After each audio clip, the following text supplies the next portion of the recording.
So, good morning. I'm going to do a little bit of a mashup of some of the speakers this morning, not only on nationality, because I'm Canadian-born and spent 30 years in France and live in London, which sounds like the last three speakers kind of mushed up together, but also because I just like to zoom out a little bit and take a big picture look at how much is changing because of gender balance. Now, let me just get a vote of hands. How many of you are pretty impatient with the pace of change in getting more women to the top? Yes. Okay, everybody. You're the change agents.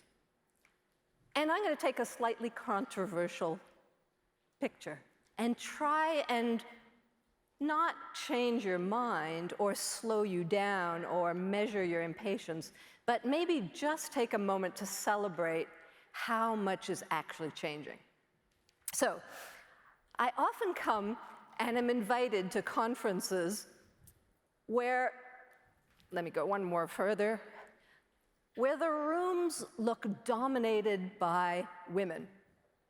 And the women have a lot of discussion, just like this conference did, of how do we get more men into the room? How do we address this topic as not a women's issue, but a shared issue that is a business imperative going forward? And what I found is, and I feel like I'm speaking a little bit to the experts here, but it's a lot about the narrative and the frame and what it is you say we're actually all doing. So I'm just going to offer you an alternative narrative that might be, I think, more inclusive of both men and women. So this is usually how, when I'm working with leadership teams, I'll frame the gender issue. I say it's one of the big disruptions. Disruption is a very popular word among men, let me tell you. I frame it as one of the big disruptors of the 21st century along one of what I call the 4 Ws: web, weather, world, and women. Every major company I work with is focusing, and you're going to hear some talks later on this afternoon, about web, the technological revolution, how it's changing everything, disrupting your businesses, the tech companies are taking over, etc. Weather, the issue of climate, sustainability. Every company is reorganizing, resourcing, restructuring. There are, I think, 800 times more people now employed in renewable energy in the US than there are in traditional fuels. The world is changing fast. World is the whole issue of globalization and how balanced companies are in responding to the rise of so many countries.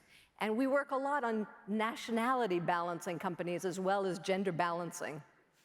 It's, do you have any Chinese, Brazilians, or Europeans in your leadership pipeline? Or is your company entirely run not only by all men, but by all one nationality, which a lot of companies still are. And finally, the 4th W is the rise of women. Now, this is not the usual frame for presenting gender issues.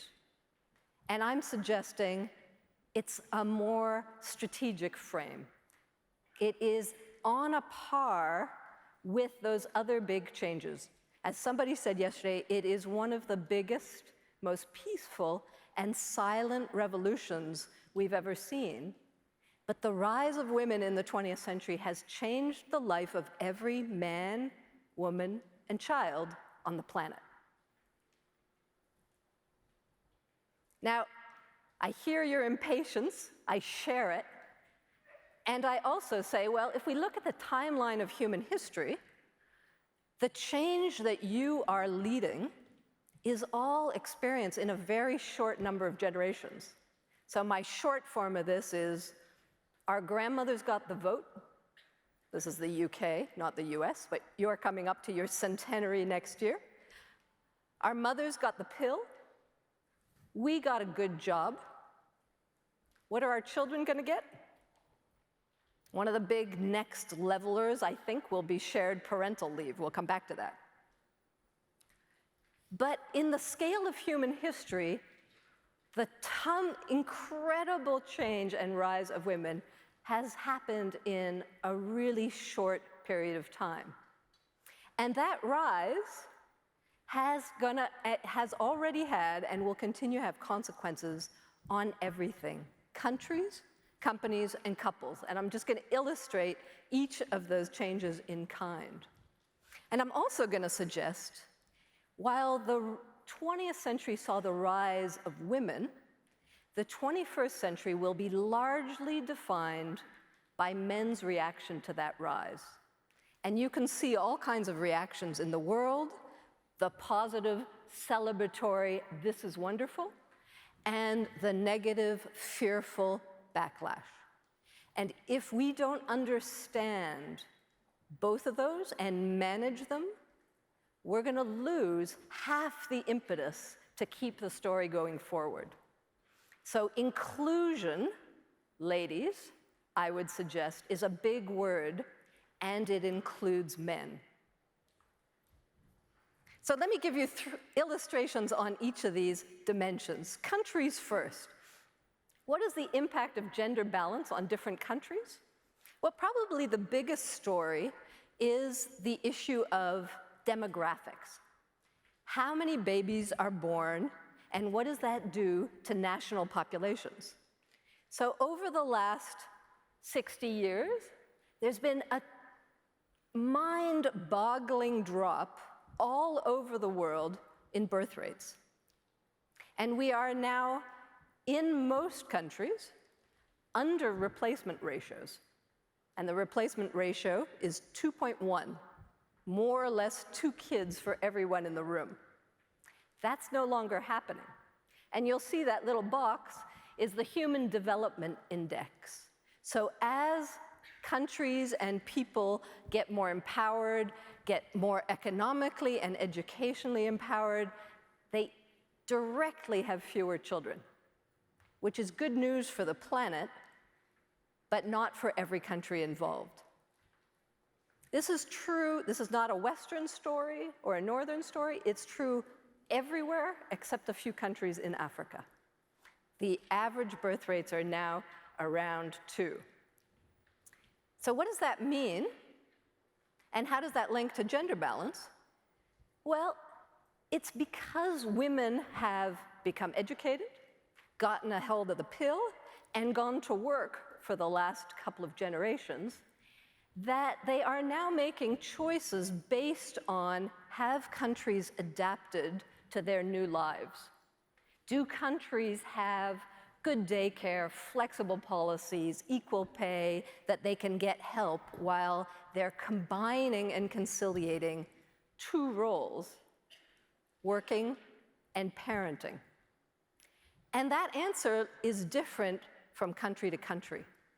So women are voting with their wombs. You can see some countries where the birth rate absolutely plummets. This is particularly true in countries like Japan or South Korea, where the men really are resisting change, and there has not been, until quite recently, an adaptation to the reality of 2-income couples and parents. The US, I was just checking this morning, is at a 32-year low for birth rates. Why? I don't know if you know, I'm sure you do, but the US is almost the only country left on the planet that has no federally mandated paid maternity leave. Whereas what we're seeing now in a lot of other countries, and it's spreading across Europe, is the beginning of shared parental leave, where there's an obligatory requirement that both parents and or caregivers and or adopted parents have equal time off.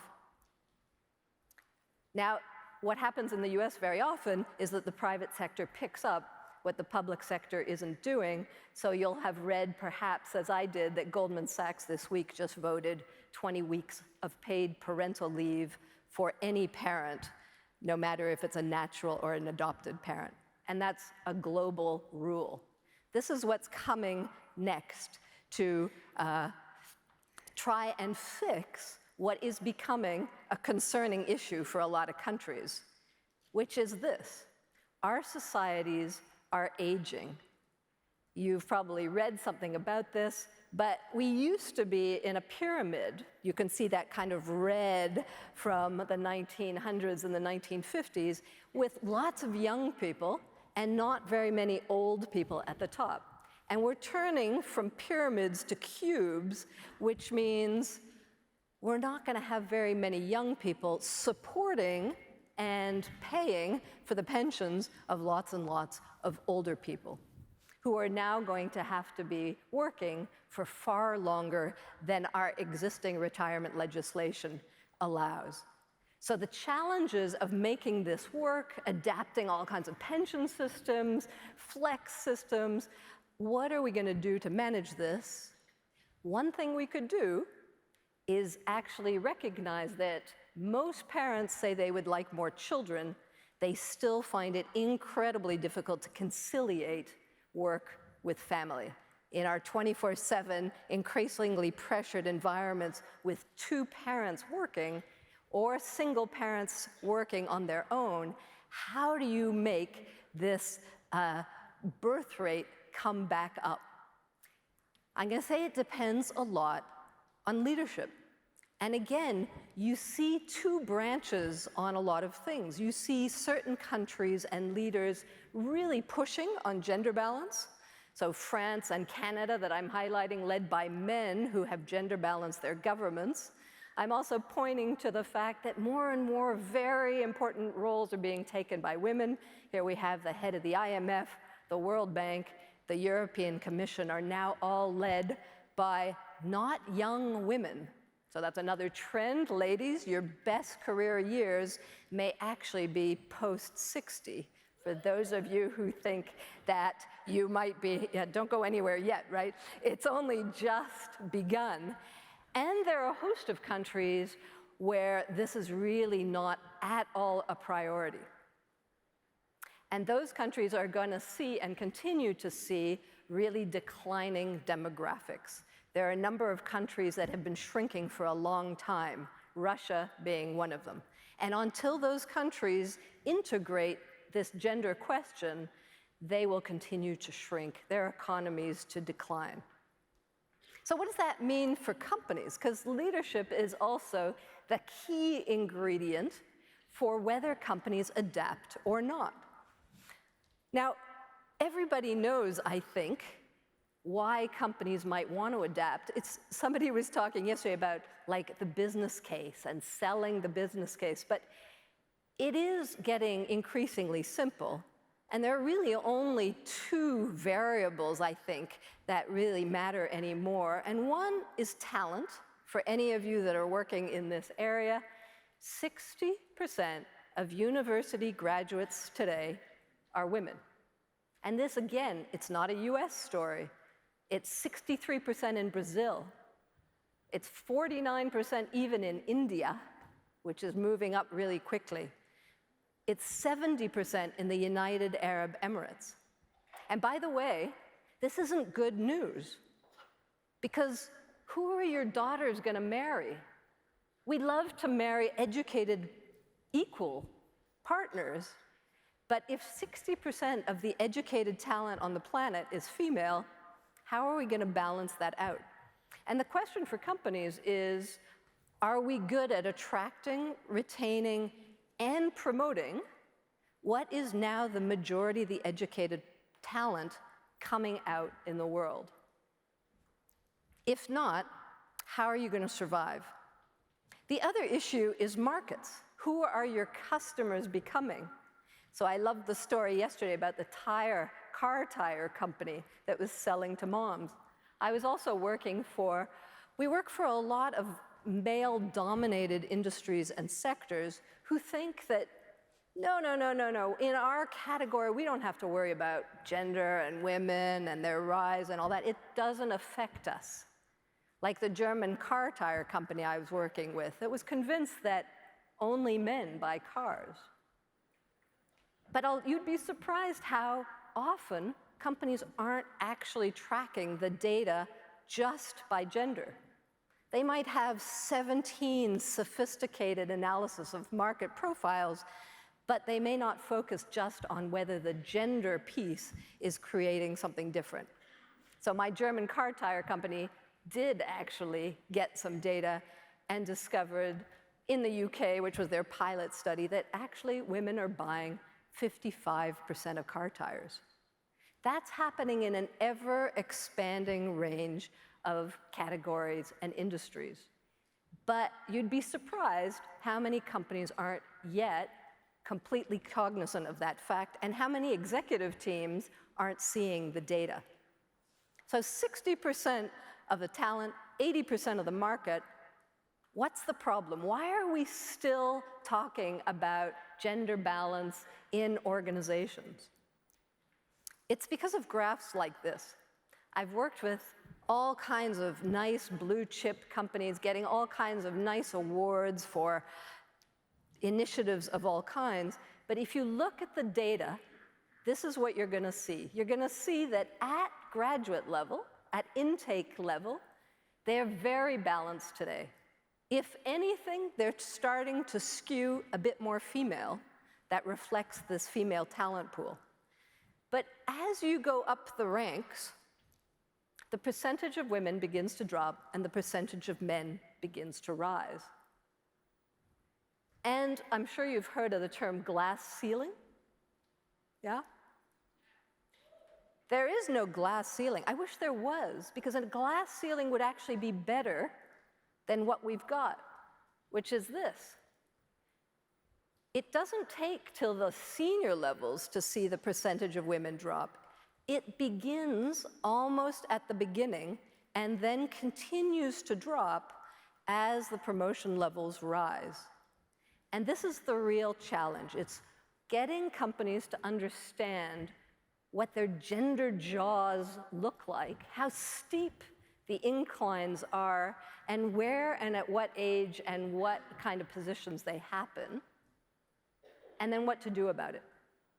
And as most companies look at this, and I sit with executive teams all the time who look at this data, they tend to focus on the bottom part of the graph. And they'll say, oh my God, what's happening to these poor ladies? Let's help them. And help them we have. We've done 20 years of, let's create a women's network, and then women can talk to each other, and then, and then they'll get empowered, and maybe we can promote them one day. Or, let's get all the guys and the senior guys to mentor them, and maybe that'll give them a bit of help. Or all kinds of programs aimed at the bottom part of that chart. But what if we were asking the wrong question? What if the question isn't, what is the matter with women that they're not making it into senior levels? And we asked instead, what is it about our company, our culture, or our systems that means we're self-replicating the leaders that we've always had, as per the advertising slide we saw a little bit earlier? Everything about the solutions you put in depends on the question that you ask. And so often, companies are only focusing on gender balance as a women's issue. And that's part of the issue. It's while we do that, we do this. I can't put my finger on what it is we like about you, Miss Hardacre, but we do. Welcome aboard. And she's wearing a nice little male mask. And a lot of companies do that kind of, okay, she fits. We'll allow women in as much as they're ready to become men. Act like men, behave like men, talk like men, work like men, have the same career cycles as men, the same kind of affirmative, I'm going to ask for a raise because otherwise all those rules that we keep getting.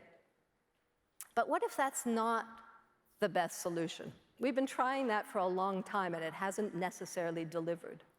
What if instead of working on women, we started working on managers, leaders, organizations.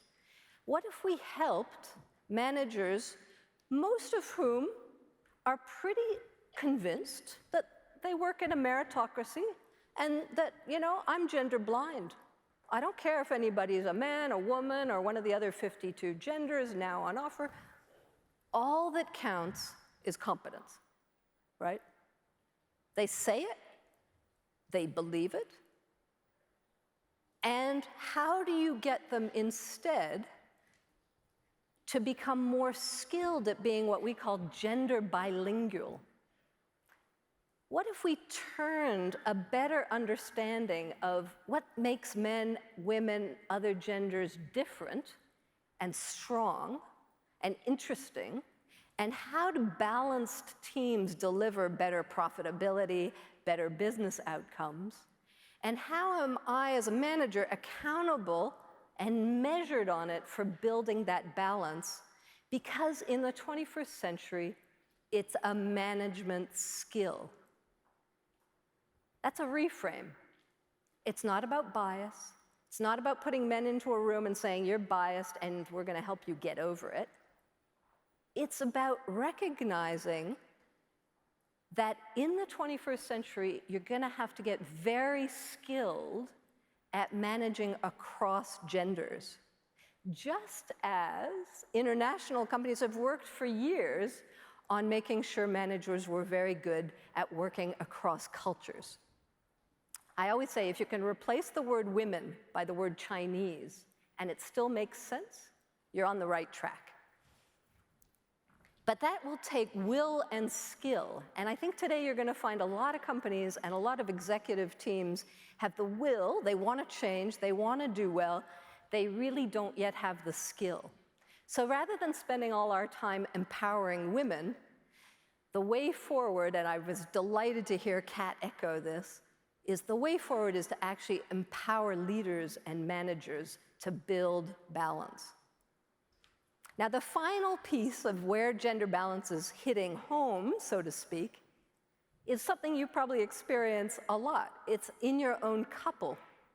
And you may already have discovered, depending on your age and career stage, that what you didn't suspect perhaps early on is your spouse or partner becomes one of your most important career choices.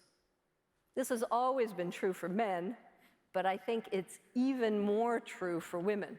And women have a tough choice. In fact, I'd suggest, ladies, we kind of have two choices. Either we have a super supportive spouse who celebrates and walks next to us with our success, and I put up the example of the New Zealand Prime Minister here and her super hunky, supportive husband. Or you have no spouse, like Queen Elizabeth I, kind of this ice queen. Because anything in between quickly becomes a really difficult, morale-sapping mess on your career. And those are tough choices to make. But we're seeing a lot of change in couples. What we used to have as most couples' career models was either single earner, with a man having the main career and the wife at home not working, or a lead career with the wife having a very flexible following career. Unfortunately, this is still quite dominant among leadership teams. If you survey what their couples look like, you'll find in many countries that a lot of them still have that left-hand side. But if you look at their staffs and their employees, you find a whole new emerging trend of multiple forms of couples with different career patterns. Alternators who take turn. Your career goes first, then it's my turn. Okay, you're going to have the next one. Parallelograms, two totally career-focused individuals who go full blast in parallel. Complements, two people who strategize to have very complementary careers, like one corporate and one entrepreneur who have different timings and cycles to their career lives. And I think you're going to see a growing predominance of mergers who create companies together as a couple. along with the exploding reality of sole players who are single, either as a choice or as just the way life happened for the rest of their lives. So we used to always say that behind every great leader, there was a wonderful woman. I think going forward, and I hope this will be true in your own life, beside every great leader, increasingly is another great leader. And we're seeing the emergence of some of the happiest, most balanced couples the world has ever seen before. This is one of the great success stories of our gender balancing energies. So I'll leave you with this cartoon. Meow, but don't quote me on that. The challenge going forward for much of this century will still be to make each other understand better and listen to each other. How can we become more gender bilingual and engage in this balancing exercise, not as a fight between two genders? It's never been a fight between men and women. Beware of that paradigm. It's always been a fight between progressives and the rest. To your progressive energies, thank you very much.